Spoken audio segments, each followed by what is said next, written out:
Hello tout le monde, j'espère que vous soyez tous heureux et en bonne santé, c'est l'essentiel. Mais surtout que vous soyez prêts pour cette nouvelle vidéo qui s'intéressera de plus près à un cours fondamental en cardiologie intitulé La péricardite aiguë. Sans trop attarder, entrons dans le vif du sujet. On va débuter notre cours par un bref rappel anatomique sur le péricarde. Le péricarde est une enveloppe fibrocéreuse qui entoure le cœur et la partie initiale de l'aorte ascendante, formant ainsi un sac clos peu expansible. Il est subdivisé anatomiquement en deux portions, une partie externe fibreuse, qui est peu extensible, et une partie interne séreuse, composée de deux feuillets. L'un viscéral, aussi appelé l'épicarde, il est intimement lié au muscle cardiaque, qu'on appelle aussi myocarde. L'autre feuillet est appelé le feuillet pariétal. Quant à lui, il est beaucoup plus lié au péricarde fibreux. Ces deux feuillets du péricarde séreux sont séparés par une cavité virtuelle appelée la cavité péricardique, contenant environ 25 jusqu'à 50 ml de liquide, qui est un ultrafiltrat plasmatique, aussi appelé un transsudat. Il a le rôle de faciliter le glissement du cœur lors de la contraction.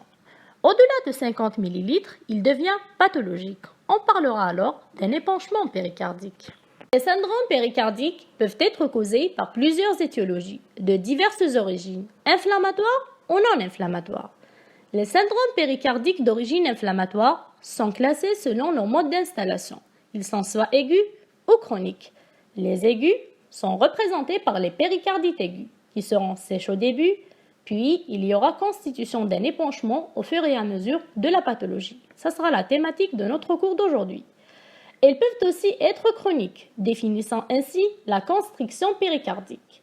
Pour ce qui est des syndromes péricardiques d'origine non inflammatoire, ils sont dominés par l'épanchement transsudatif de l'insuffisance cardiaque, l'hémopéricarde traumatique, le chylopéricarde et plus rarement les kystes et les tumeurs péricardiques. Comme définition, une péricardite aiguë est une inflammation aiguë du péricarde.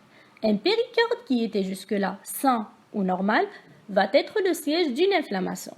Cette mise en place des phénomènes inflammatoires va induire l'accumulation de liquide dans la cavité péricardique. C'est ce qu'on appelle la formation d'un épanchement péricardique. Celui-ci aura un retentissement hémodynamique sur la fonction cardiaque et par conséquent on aura une expression clinique particulière.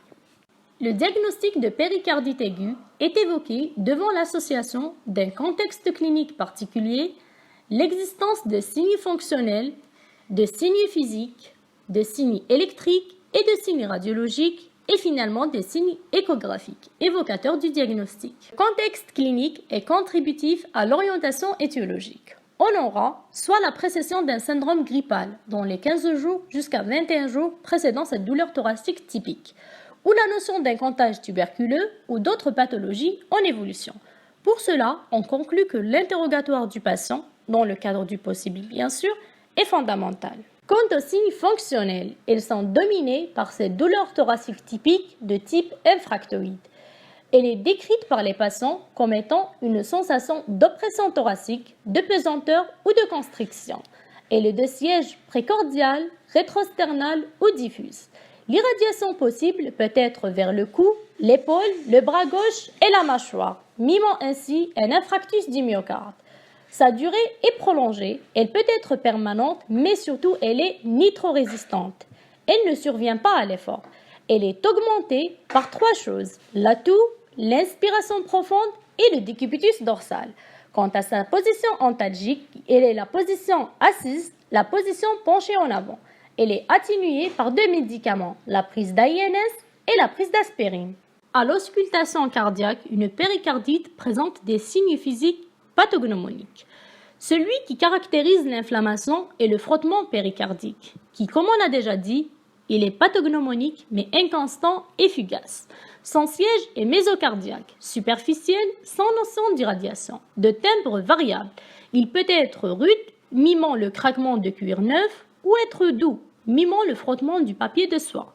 Il est d'intensité variable et de caractère aussi variable dans le temps et avec le changement de position. Il est mieux perçu en position penchée en avant et en inspiration profonde et persiste en apnée. Contrairement au frottement péricardique, qui signe l'existence d'une péricardite sèche, l'assourdissement des bruits du cœur au stéthoscope signe quant à lui l'existence d'un épanchement intrapéricardique qui témoigne d'une péricardite avec épanchement. Quant aux signes électriques d'une péricardite observée à l'ECG, ils sont subdivisés en deux catégories. Des signes électriques témoignant de l'existence de troubles de repolarisation et d'autres signes révélant l'existence d'un épanchement.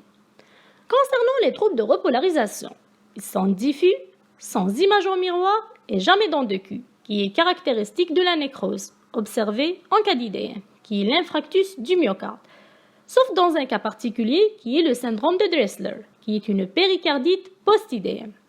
Ces troubles de repolarisation sont classés selon Holzmann en 4 stades. Le premier stade représente un sus-décalage du segment ST qui sera généralisé avec une onde de T positive. Le deuxième stade est un ST isoélectrique avec l'aplatissement de l'onde de T. Le troisième stade, c'est la négativation de l'onde de T. Et finalement, le dernier stade, c'est la régression de l'aspect pathologique avec retour à l'aspect normal. D'autres signes électriques peuvent coexister, type un sous-décalage du segment PQ qui est spécifique mais inconstant et l'existence d'une tachycardie supraventriculaire qui est fréquemment observée. Quant aux signes électriques d'épanchement, ils sont représentés par le microvoltage diffus, surtout si notre épanchement est important.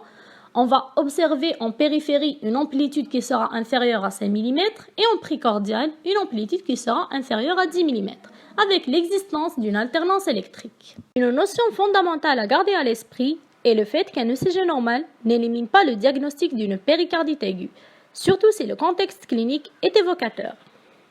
Dans le cadre d'investigations radiologiques, en cas de suspicion de péricardite, on aura recours à l'imagerie standard, représentée par le téléthorax de face et de profil. Celui-ci peut être normal, en cas de péricardite sèche isolée ou avec un faible épanchement. C'est pour cela qu'on dit toujours qu'un téléthorax normal n'élimine pas le diagnostic d'une péricardite aiguë.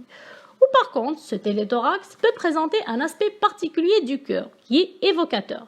C'est l'aspect triangulaire avec un bord gauche du cœur qui sera rectiligne, l'élargissement de la silhouette cardiaque témoignant de l'existence d'une cardiomégalie avec un aspect en théière ou en carafe, si cet épanchement est vraiment important.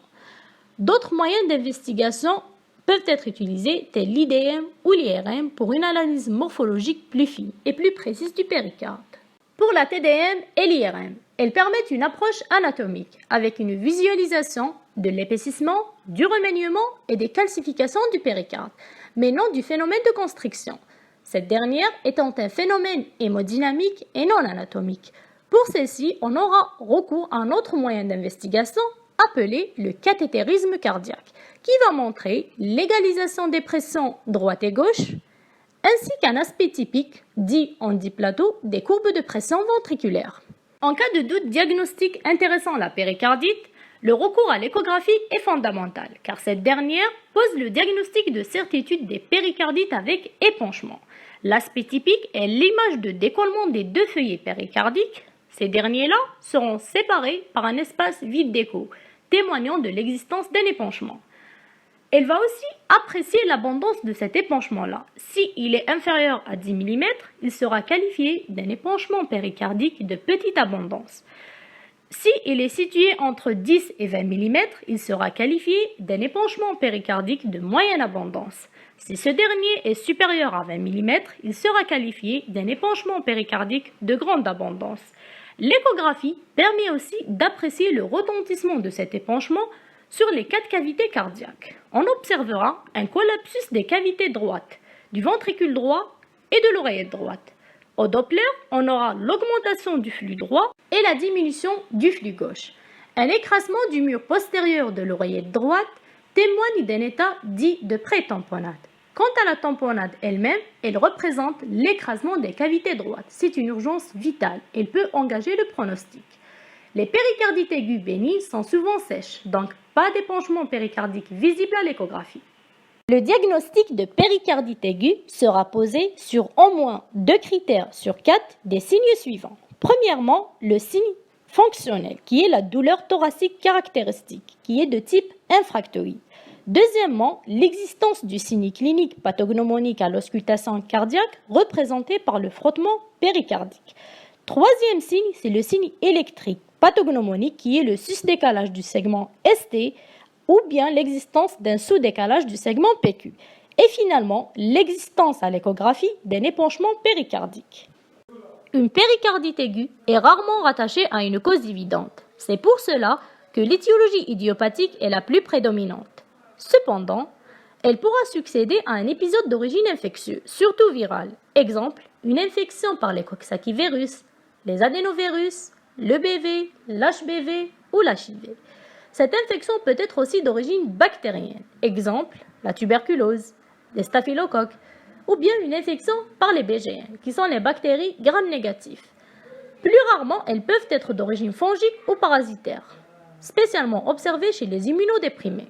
La péricardite peut être soit la conséquence d'un cancer par rupture hémorragique intrapéricardique, formant ainsi un hémopéricarde d'origine néoplasique, ou la conséquence d'un traitement par radiothérapie thoracique dans le cadre d'une prise en charge d'un lymphome de Hodgkin ou d'un cancer du sang, ou bien entrer dans un contexte d'anasarque d'origine myxodémateuse observé en cas d'hypothyroïdie grave. Plusieurs autres étiologies peuvent induire la péricardite aiguë. Exemple de l'insuffisance rénale évolutive, qui peut induire une péricardite d'origine urémique. Une péricardite dite post-IDM, soit précoce ou tardive, définissant le syndrome de Dressler. Une péricardite post-lésionnelle d'origine traumatique ou post-péricardotomie, ou bien associée à une urgence vitale qui sera la dissection aortique, ou bien d'origine toxique par infection par hydralazine ou phénylbutazone, ou dans le cadre d'une maladie auto-immune qui est le rhumatisme articulaire aigu, le lupus érythémateux disséminé, une sclérodermie, la maladie de Steele ou la dermatomyosite. Et finalement, dans le cadre des pathologies inflammatoires telles la sarcoïdose, l'amylose ou la maladie de Behçet. Le diagnostic de sévérité d'une péricardite.